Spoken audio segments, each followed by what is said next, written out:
நீங்க நல்லவர்களா நல்ல ஸ்டேட்டஸ்ல இருக்கும்போது இத்தனை பரம்பரையா ஊழியம் செய்யறாங்க, இவ்வளோ பைபிளை தெரிஞ்சு வா இவளை அப்படி தெரிந்து கொள்ளல தேவன். ரோட்ல இருந்து யாருமே இவங்களை தெரிந்து கொள்ள மாட்டார்கள் என்று ஒதுக்கி வைத்து, யாருமே இவங்களை தெரிந்து கொள்றதுக்கு கண்டுகிட கூட மாட்டாங்க, இந்த உலகத்துல இவங்க இருக்கிறாங்கன்னு எண்ணிக்கை அற்றவர்களா இருந்த நம்மை தேடி அந்த அழைப்பு வந்ததுன்னா அது நம்மளுக்கு எவ்வளவு பெரிய ப்ரிவிலேஜ். இன்றைக்கு ஊழியம் செய்யுங்கன்னு சொன்னா வேதனையா இருக்கு, மன கஷ்டமா இருக்குது. ஏன் இப்படி பண்றாங்கன்னு ஊழியர்கள் மீது கஷ்டம் வருது, வெறுப்பு வருது. ஊழியத்தை இப்படி செய்யுங்க, இப்படி செய்யாதீங்கன்னு சொன்னா ஊழியர்கள் மேல வெறுப்பு வருது, கோபம் வருது, எரிச்சல் வருது. ஏன் இவங்களுக்கு தெரியாம வந்து மாட்டிக்கிட்டோமோ? ஏன்? உங்கள் தெரிந்து கொள்ளுதல் என்னங்கிறது நீங்க புரிஞ்சுக்கல. உங்களுக்கு கிடைச்ச பொக்கிஷத்தோட மகிமை உங்களுக்கு தெரியல. ஒரு டைமண்ட் நெக்லஸ் உங்களுக்கு கிடைச்சிருச்சு, அதை போய் ஒரு பண்ணி முன்னாடி போட்டோம்னா அதுக்கு டைமண்ட்னு தெரியுமா, சாக்கடைன்னு தெரியுமா, நீங்கன்னு தெரியுமா, என்னன்னு தெரியும்? அது மதிப்பை அறிந்தவன் அதை யாருமே தொடாத ஒரு இடத்துல பத்திரமா வச்சிருப்பான். அது அநேகர் பார்த்து வியக்கத்தக்க இடத்துல அது போய் இருக்கும். நீங்கள் தெரிந்து கொள்ளப்பட்ட உங்கள் தெரிந்து கொள்ளுதல் அற்புதமானது. அது ஆண்டோடைய பாதத்தில் நீங்க உட்காரதான் நீங்க எவ்வளவு வேல்யூபிள்னு உங்களுக்கு தெரியும்.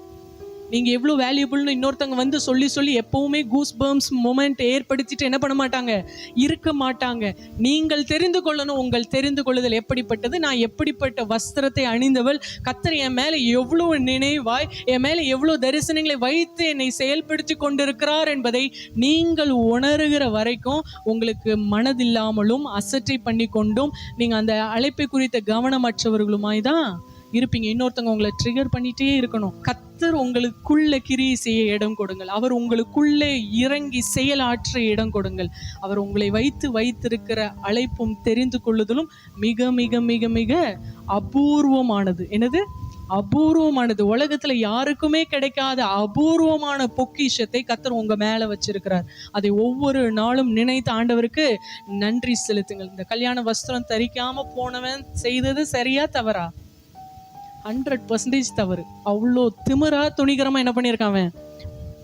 பார்க்கதான் பாவம் போல போய் உட்காந்துருக்கேன். இன்னைக்கு நிறைய பேர் ஏதோ சர்ச்சுக்கு வரும்போது பார்க்கதான் பாவம் போல என்ன பண்றாங்க, வந்து உட்கார்ந்துருக்காங்க. பாவம் போல ஊழியத்துக்காக ஒரு காரியத்தை ஏன் செய்யல அப்படின்னு பாஸ்டர் ஏதாவது ஒரு காரியத்தை இது ஏன் செய்யலன்னு எனக்கு கண்ணுல இருந்து கடன்னு என்ன வந்துடும், என்னைய பத்தி இப்படி சொல்றாங்க, நான் ஆண்டவருக்காக எப்படி?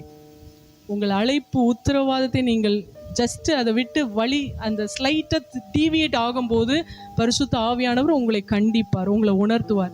அதுக்கு நீங்க கீழ்ப்படிஞ்சு பாருங்களேன். அதுக்கு பின்பாக மகிமையின் மேல் மகிமை, அந்த அனுபவத்துக்குள்ள போயிருவீங்க. ஆமென்.